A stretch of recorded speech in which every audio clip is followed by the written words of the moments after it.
خود بولنے لگتا ہے۔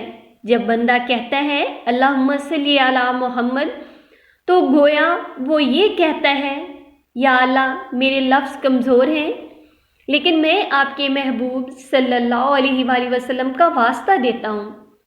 شب بارات شور کی رات نہیں، یہ خاموشی کی رات ہے۔ یہ وہ رات ہے جب آسمان پر ہجوم نہیں لیکن فیصلے ہوتے ہیں، اور اس رات میں جو بندہ خاموش بیٹھ کر درود شریف پڑھ رہا ہو، نہ دکھاوا، نہ شور، نہ اعلان، فرشتے شاید لکھ رہے ہوں یہ بندہ اپنی حاجت سے پہلے میرے محبوب صلی اللہ علیہ وآلہ وسلم کا ذکر کر رہا ہے۔ کچھ لوگ بہت کم مانگتے ہیں لیکن بہت پا لیتے ہیں، کیونکہ وہ مانگنے سے پہلے درود پاک پڑھتے ہیں، اور بعض اوقات تو صرف درود ہی پڑھتے ہیں۔ وہ کہتے ہیں یا اللہ میری ضرورت آپ جانتے ہیں، لیکن آج کی رات میں بس نبی پاک صلی اللہ علیہ وآلہ وسلم کا نام لوں گا۔ اپنی زبان پر آقا کریم صلی اللہ علیہ وآلہ وسلم کا نام رکھنا چاہتا ہوں۔ یاد رکھیں، درود پاک پڑھنے والا اکیلا نہیں ہوتا، اس کے ساتھ اللہ پاک، فرشتے ہوتے ہیں، رحمت ہوتی ہے، اور زمین سے آسمان تک ایک تعلق بنا رہتا ہے۔ اسی لیے درود کے بعد دل ہلکا ہو جاتا ہے، آنکھیں نم ہو جاتی ہیں اور اندر سکون اترتا ہے۔ آپ نے دیکھا ہوگا کہ آپ جب بھی کسی پریشانی میں ہوں، کسی تکلیف میں ہوں، اور آپ کی زبان پر درود پاک آ جائے تو آپ یہ اشارہ ہے، آپ سمجھ لیں کہ اللہ پاک آپ کی پریشانی دور فرمانے والا ہے اور آپ پر رب کی رحمت اتر رہی ہے، اور دل ہلکا ہو جاتا ہے اور ایک سکون سا محسوس ہوتا ہے۔ شب برات میں یہ کیفیت پا لینا کہ بندہ اپنی فہرست چھوڑ کر درود پاک میں لگ جائے، یہ کوئی چھوٹی بات نہیں، یہ اس بات کی نشانی ہے کہ اللہ اس بندے کو اپنی طرف کھینچ رہا ہے۔ دعا اور خاموش سپردگی، اور اب اس رات کے آخری لمحات میں جب خاموشی گہری ہو چکی ہے، دل تھک چکے ہیں اور آنکھیں اپنی کمزوری ماننے کو تیار ہیں، آئیے سب کچھ چھوڑ کر خود کو اللہ کے سامنے رکھ دیں۔ نہ الفاظ کی خوبصورتی، نہ جملوں کی ترتیب، بس ایک عاجز دل اور درود میں لپیٹی ہوئی دعا۔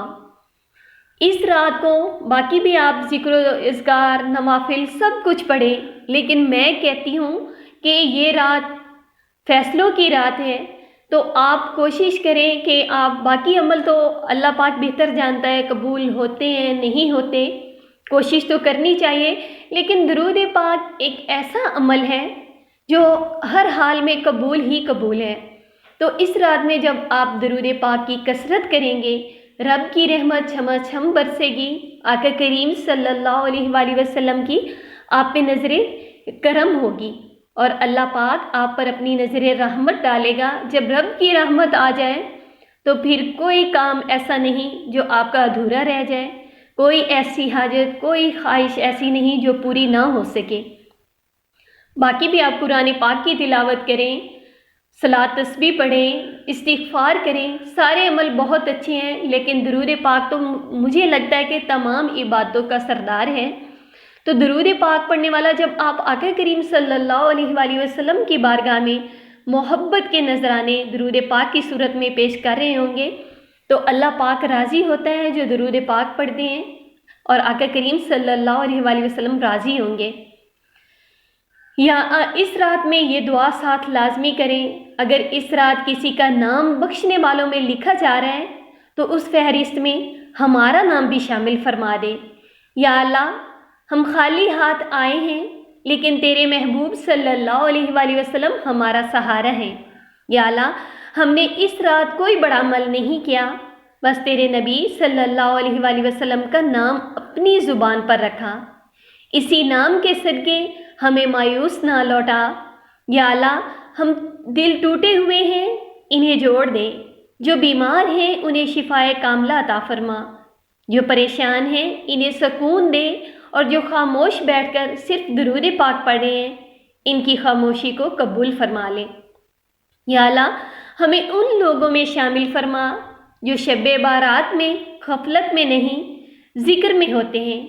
ہمیں ان خوش نصیبوں میں لکھ دے جو اپنی حاجت سے پہلے تیرے محبوب صلی اللہ علیہ وآلہ وسلم کا ذکر کرتے ہیں۔